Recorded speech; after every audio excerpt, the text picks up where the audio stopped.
Hello, this is KYC News. We have provided you with relevant and reliable information for the day. First and foremost, we wish him good health and heartfelt desire. Here are the main points.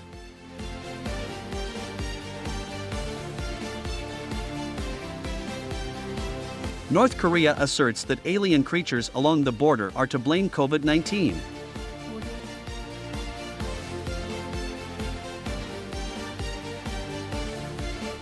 In the Ukraine war, Russia admits running out of weapons.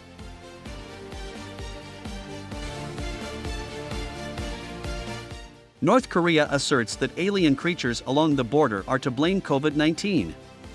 Korea, North Korean authorities have warned citizens to stay away from alien items dropping close to the country's border with South Korea. The COVID-19 virus's origins were discussed in a news article published by the official newspaper of North Korea, Rodong Sinmun, which blamed components that were flown in from South Korea. According to the newspaper, 2 local residents displayed COVID-19 symptoms after coming into contact with alien stuff at the border. According to Rodong Sinmun on Friday, State Emergency Epidemic Prevention Headquarters made sure that an emergency instruction was issued stressing the need to vigilantly deal with alien things coming by wind, other climate phenomena, and balloons in the areas along the demarcation line and borders. Since the two Koreas' secession in 1953, the flood of non-native items, particularly from the southern half of the Korean peninsula, has raised the degree of alert along North Korea's border. Both sides frequently sent propaganda leaflets and other things in balloons, but starting in 2020, Seoul will outlaw this practice. According to Hyung Jung Park, head researcher at the Korea Institute of National Unification, it looks to be an attempt to arouse concern among North Korean civilians about the propaganda flyers, an attempt to promote the erroneous concept that the leaflets are carrying COVID-19. Park added that they are shaping the narrative that COVID was triggered by an outside action rather than by mistakes made by the party. Over 4,750 cases of fever have been documented in North Korea as of Friday, and as of Thursday night, the country claims that more than 99.827% of those who contracted fever since the epidemic started have recovered. The authorities in North Korea has refused to accept external aid to help identify patients, therefore there are only a very small number of COVID test kits available there. According to Park, they are constructing the story to show that COVID was caused by an outside event rather than errors made by the party. As of Friday, North Korea had recorded over 4,750 cases of fever, and as of Thursday night, the nation asserted that more than 99.827% of individuals who got fever since the pandemic began have recovered. There are extremely few COVID test kits available in North Korea since the government there has refused to accept outside assistance in identifying sufferers. The deputy spokesperson for the South Korean Unification Ministry, Cha Duk-chul, told reporters on Friday that the World Health Organization and the Center for Disease Control both agree that it is impossible to contract COVID-19 by coming into contact with the virus while it is still on an object's surface or through mail or other supplies. Fighters for North Korea, a defector organization based in Seoul, claims to have sent 20 unlicensed balloons carrying masks, painkillers, and vitamin C dosages to pandemic-hit North Korea on Tuesday. In the Ukraine war, Russia admits running out of weapons. Following the creation of a draft federal law by the administration of President Vladimir Putin that would enable the nation to swiftly repair weapons and military hardware, Russia has publicly acknowledged that it is running out of munitions in the Ukraine conflict. The Kremlin presented a law on special economic measures for counter-terrorist and other activities outside of Russia to the State Duma on Thursday night. An explanation note accompanying the law stated that during foreign counterterrorism and other operations involving the Russian armed forces, other forces and units, a short-term enhanced requirement may arise to repair weapons and military equipment and transport supplies. The bill suggested various actions, including the implementation of material assets from state reserves and the temporary activation of mobilization capacities and facilities, in addition to overtime work in particular organizations. The proposed law makes reference to a special military operation in the regions of the Donetsk People's Republic, the Luhansk People's Republic and Ukraine, which is code for the conflict that Putin began against Ukraine in late February. It will be necessary to temporarily concentrate efforts in certain sectors of the economy, in certain areas, reload the production capacities of organizations of the military-industrial complex, including mobilization, and to organize resource support for delivery in order to quickly meet these requirements, especially in the context of the introduction by foreign states and international organizations of restrictive measures against Russian citizens and Russian legal entities. The bill would grant the Kremlin the power to create special regulations covering labor relations for specific organizations, their divisions, and chosen manufacturing sites, according to the explanatory note. Launch of new UN financial effort to support climate action. On Thursday, a new UN-led finance initiative that aims to improve life-saving early warning systems, support climate adaptation for long-term resilience, and strengthen weather and climate forecasting went into operation. In order to guarantee that early warning services are available to everyone on Earth over the next 5 years, UN Secretary-General Antonio Guterres has launched a new project called the Systematic Observations Financing Facility, SOFF. Inadequate weather forecasting and climate services have long been a problem, particularly in least developed countries, LDCs, and small island developing states. SOFF aims to alleviate this issue, SIDS. According to a news statement from the World Meteorological Organization, WMO, it will strengthen the international response to restricting global warming to 1.5 degrees Celsius by bridging the data gaps that limit our understanding of the climate. The capacity of national authorities to predict and prepare for extreme weather events, such as floods, droughts, and heat waves, which are all on the rise due to global warming, is hampered by these inadequacies.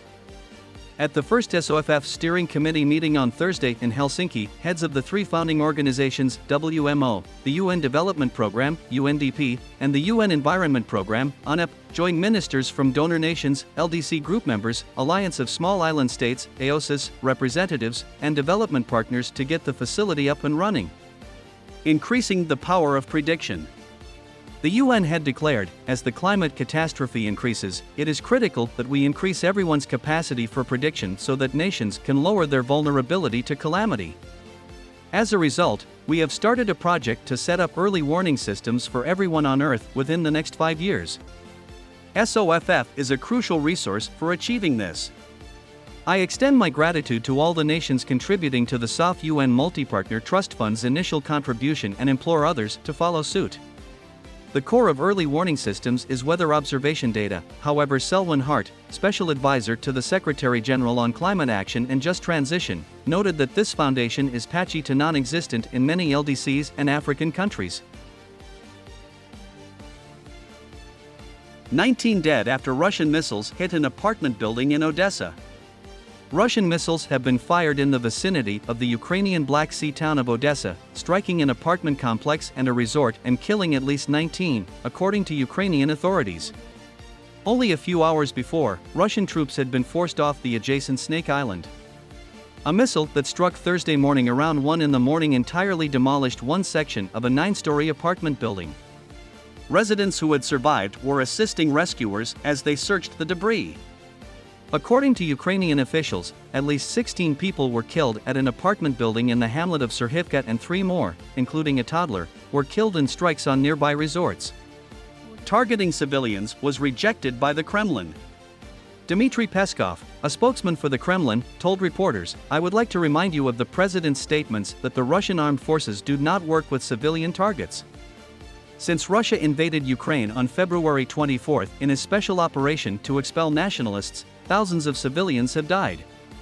The previous day, Russia withdrew its forces from Snake Island, a barren but strategically significant outcrop that it had taken on the first day of the conflict and used to control the northwest Black Sea, where it had blockaded Odessa and other ports. President Volodymyr Zelensky praised what he called a strategic triumph in his nightly video message. Security is not yet guaranteed. It still does not guarantee that the adversary won't return, he continued. But this greatly restricts what the occupants can do.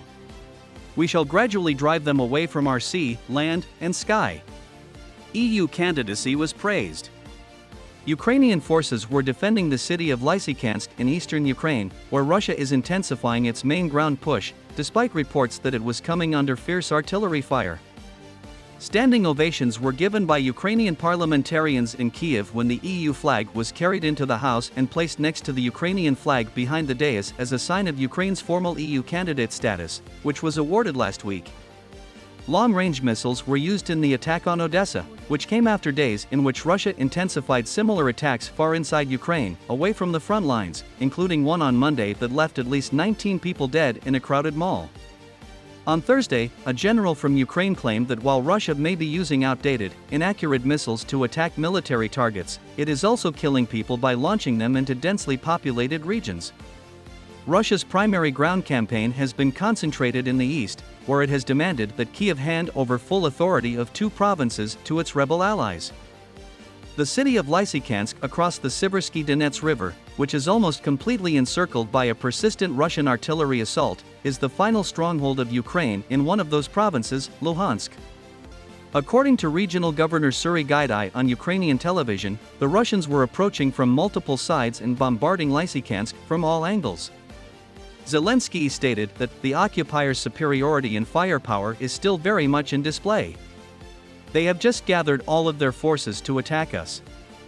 Russia has imposed a blockade on Ukraine, one of the largest grain exporters in the world, using its control of the sea, threatening to destroy Ukraine's economy and lead to a global famine. Moscow claims that Western sanctions and Ukrainian sea mines are to blame for the current food crisis, which it insists is not its fault. More US aid is coming. Although military analysts believe Russia could still pose a threat to cargo ships at sea, forcing the Russians off Snake Island might be a step toward reopening Odessa's port.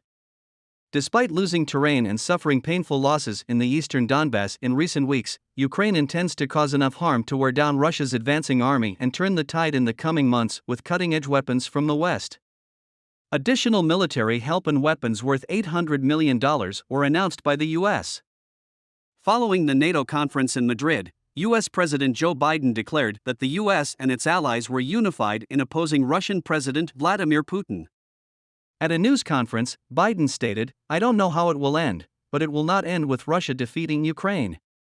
For however long it takes, we are going to support Ukraine."